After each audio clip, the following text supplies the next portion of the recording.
Et si la montre de course parfaite existait déjà? C'est un peu la question qu'on se pose. Imaginez, l'entreprise qui l'a créée décide de la rendre encore meilleure.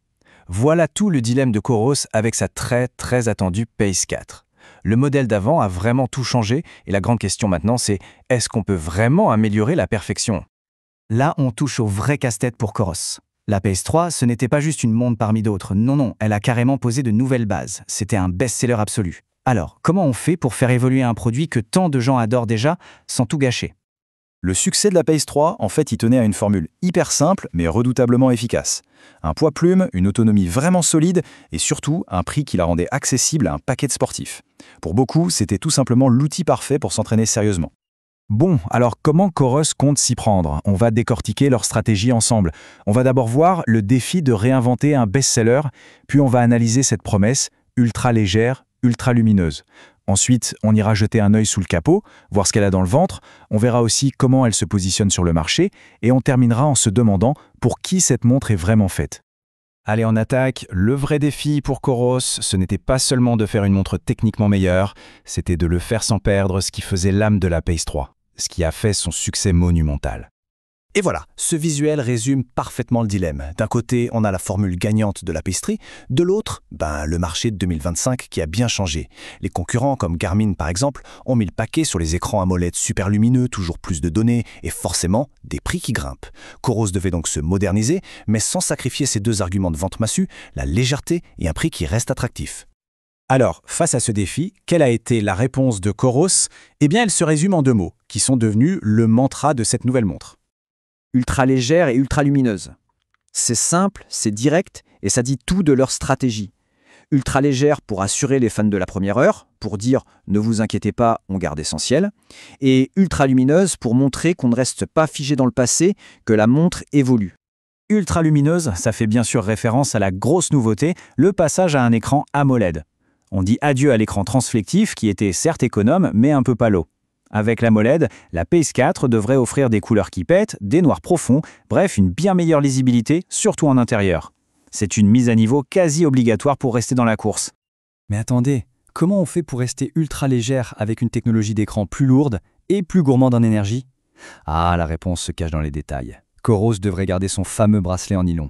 Et ça, c'est un vrai coup de génie. C'est pas seulement plus léger que le silicone standard, c'est aussi beaucoup plus confortable. Ça respire mieux et ça permet un ajustement au millimètre. C'est un vrai avantage sur la concurrence. Parce qu'un bel écran, c'est bien, mais pour une montre de sport, ce qui compte vraiment, c'est ce qu'il y a dedans. Alors allons voir ce que la Pace 4 a sous le capot. Alors là, on s'attend à du lourd. La Pace 4 devrait embarquer un capteur de fréquence cardiaque optique de toute nouvelle génération.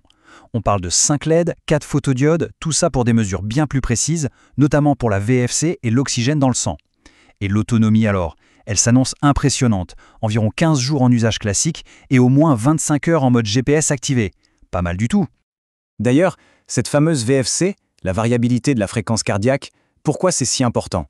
Ce n'est pas juste un gadget pour faire joli, hein. Pour les athlètes qui veulent vraiment optimiser leur entraînement, c'est un outil essentiel.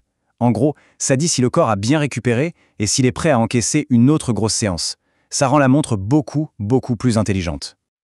Ok, maintenant qu'on a vu les caractéristiques de la bête, voyons un peu la stratégie. Comment est-ce que cette montre va trouver sa place sur le marché? C'est une décision absolument cruciale pour son succès. Ce tableau, il est parfait pour comprendre. On voit très clairement où se niche la Pace 4. Regardez, elle se glisse pile entre la Pace 3, qui est le point d'entrée, et la Pace Pro, le modèle le plus avancé. La Pace 4 récupère le super écran AMOLED, mais, et c'était prévisible, elle n'aura probablement pas la cartographie complète, qui reste l'apanage de la version Pro. Et niveau prix, qu'est-ce que ça donne? Ce graphique est très parlant. La Pace 4 devrait se positionner juste sous la barre symbolique des 300 €. C'est parfait, ça comble le trou entre la Pace 3 à 249 € et la Pro à 399 €. C'est une stratégie de prix vraiment maligne, qui propose une option moderne et performante sans pour autant venir marcher sur les plates-bandes du modèle haut de gamme. Le point de différenciation majeur, le voici, c'est la navigation. La Pace 4 va sûrement offrir un suivi d'itinéraire de base, un genre de fil d'Ariane. C'est amplement suffisant pour la majorité des coureurs. Mais la cartographie complète, elle, reste bien l'exclusivité de la Pace Pro. C'est clair, net, chaque modèle a sa place et sa fonction. Tout ça nous amène à la question finale, la plus importante peut-être. Au fond, elle s'adresse à qui, cette Coros Pace 4? Eh bien, la Pace 4, elle est parfaite pour le coureur qui va à l'essentiel mais qui veut du matériel de qualité. Que ce soit le débutant qui veut vraiment progresser, le marathonien qui chasse un chrono, ou même le trailer pour qui chaque gramme compte. En fait, c'est l'outil idéal pour les sportifs qui veulent avant tout de la performance, sans toutes les notifications et les applications d'une smartwatch qui peuvent distraire.